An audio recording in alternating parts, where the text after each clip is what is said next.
Tog'ami bog'ida mana keyingi sortlarga ham o'tdik. Donat. Hayrat aka buni sxemasi nechi bo'lgan? Bu ham 1,5, bizda hamma yo'q 1,5. 1,5. Bo'riga ham, shoftoli ham, gilosa hamma yo'q 1,5 da bizda. Hayrat akamda juda ko'p sortlardan bor.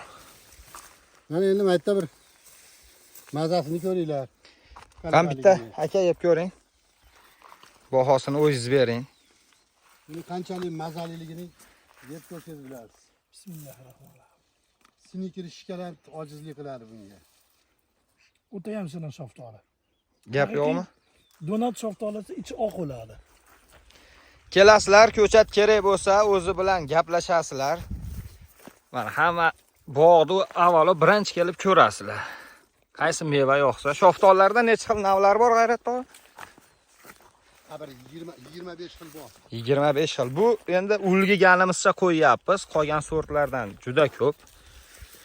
Undan tashqari bex, shoftoli, olma, har xil turdagilardan bor. Mana bu akamizdan ham so'raylik. Bu akani tanimayman, mana G'ayrat tog'am o'zi bilan ishlaydi. Siz yana egiz kelaverganda. Oh, Buni qarang, suvini qarang. shirinmi aka? O'ta ham. Ser hosilligi ham juda zo'r. Bilishkisini ko'rsating mana. Bileski.